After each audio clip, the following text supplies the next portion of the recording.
मंडलेश्वर अधिकारी सुस्त ठेकेदार मस्त मुख्यमंत्री अधोसंरचना चरण 2 के अंतर्गत नर्मदा तट पर हो रहे घाट निर्माण की गुणवत्ता पर उठ रहे कई सवाल और दिखाई दे रही है बहुत सी कमियां, जैसे निर्माण कार्यों में उपयोग की जा रही मिट्टी युक्त रेत सरियों की बधाई में ठेकेदार द्वारा सरिया बचाने के लिए नहीं दिया जा रहा है प्रॉपर ओवरले, कंक्रीट मिक्स में ध्यान नहीं दिया जा रहा है, वाटर सीमेंट रेसों का ध्यान नहीं दिया जा रहा है, वॉल निर्माण नहीं दिया जा रहा है, अलाइनमेंट का ध्यान नहीं दिया जा रहा है। इतनी कमियों के बाद भी अधिकारी कह रहे हैं कार्य गुणवत्तापूर्वक हो रहा है। जब इस विषय पर नगर परिषद मंडलेश्वर इंजीनियर द्वारा फोन पर चर्चा की गई तो कहा आपको जो छापना है छाप दो। वहीं सीएमओ मंडलेश्वर ने टेक्निकल स्टाफ का बहाना बनाकर वर्जन देने से मना कर दिया। महेश्वर से विनोद भार्गव के साथ हाजी जौहर अली की विशेष रिपोर्ट।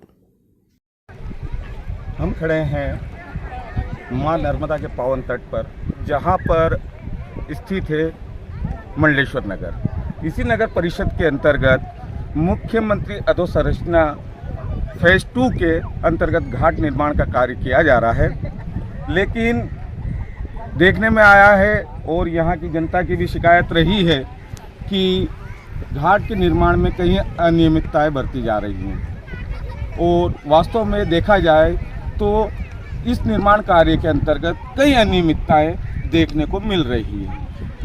आप देखेंगे कि यहाँ पर जो स्टील बाइंडिंग, जो सरियों को बांधने का तरीका है, वो भी आपको मैं दिखाता हूँ कि किस तरीके से इन लोगों ने बांधा है और होना क्या चाहिए। आप देखें यहाँ पर ये राफ्ट का सरिया बंधा हुआ है। इस राफ्ट के सरिये में आप देखेंगे कि ये जो जॉइंट हैं, देख रहे हैं आप, एक सरिये से दूसरा सरिया बंधा हुआ है। ये जो जॉइंट हैं, ये सारे जॉइंट एक जगह हैं, जबकि टेक्निकल हिसाब से ये जॉइंट एक जगह नहीं होना चाहिए। दूसरी बात आप देखेंगे इस सरिये के अंदर ठेकेदार सरिया बचाने का क्या काम कर रहा है। आप देखेंगे कि ये सरिये की ओवरलैपिंग, एक दूसरे से जो बांधा गया है, इसको जो जोड़ दिया गया है, उसकी ओवरलैपिंग मात्र 100 mm है, मात्र 100 mm, जबकि इसको अपने डाये के हिसाब से सरिये का जो डाया होता है 10 mm 12 mm जो भी होता है, उस डाये के हिसाब से 50 गुना होना चाहिए। अगर 12 का सरिया है तो उसे 600 mm का होना चाहिए, अगर 10 का सरिया है तो उसे 500 mm। ये होता है, लेकिन आप देख रहे हैं यहाँ पे ठेकेदार अपनी मर्जी से काम कर रहा है, कुछ भी काम हो रहा है, कोई किसी का ध्यान नहीं है, कुछ भी चल रहा है। स्टील बाइंडिंग दिखाया कि स्टील बाइंडिंग ये कैसे कर रहे हैं। अब दूसरी चीज़ हम आपको दिखा रहे हैं कि जो वॉल बन रही है उसका अलाइनमेंट भी आप देखेंगे कि उसको एक सीधी रेखा में होना चाहिए था, लेकिन इसका अलाइनमेंट पूरा सांप जैसा दिख रहा है, तिरछा, कहीं मुड़ा हुआ, कहीं इस टाइप से है। अब इसको दिखाएं तो समझ में आएगा कि इसका अलाइनमेंट कैसा बन रहा है। ये जो सारी चीज़ें हैं, ये एक्चुअल में हमारे यहाँ जो नगर परिषद के इंजीनियर हैं उन्होंने देखना चाहिए। अब हम नगर परिषद के इंजीनियर से अगर बात करते हैं फ़ोन पर, तो नगर परिषद के इंजीनियर श्री डिंडोरकर जी, उनका कहना होता है कि मैं दो नगर परिषदें देख रहा हूँ, इसलिए मैं टाइम नहीं दे पा रहा हूँ। हमारा एक आदमी वहाँ खड़ा रहता है। जब हमने उनके दूसरे आदमी से भी इस संबंध में पूछा था कि भैया मैं तो रेगुलर कर्मचारी नहीं हूँ, तो मैं आपको इस बारे में कुछ बता भी नहीं पाऊँगा। तो ये सारी चीज़ें और सारी अव्यवस्थाएं देखते हुए लगता है कि मुख्यमंत्री अधोसंरचना फेज 2 का जो काम है ये घाट बनाने का, वो निश्चित रूप से भ्रष्टाचार की बेड़ चढ़ रहा है।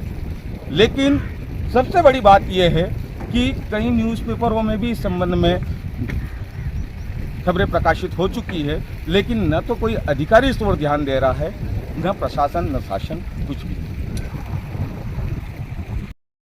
एक ही क्यूब से कितना टेस्ट कर लोगे?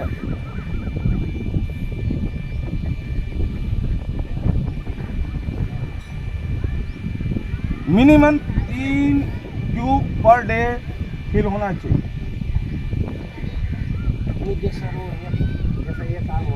हाँ, ये भले कितना भी काम करो, आप एक क्यूब डालो, इसका एक ले लेते हैं, उससे minimum 3 cube per day costing होना चाहिए, मिनिमम।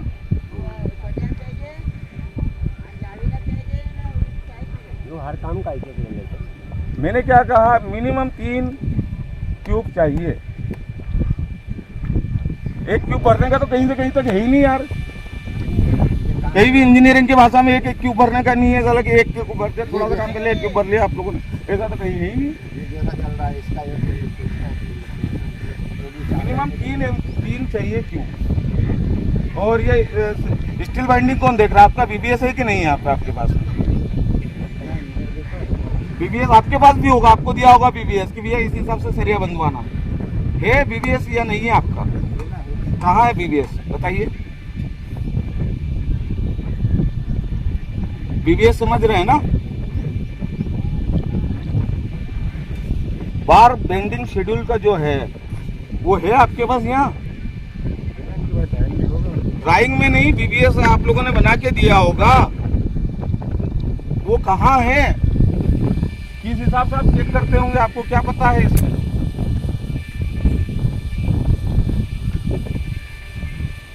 कुछ तो भी सरकार का पैसा है, कहीं भी लगा दो, कैसे भी लगा दो, फेंक दो साला पूरा पैसा है।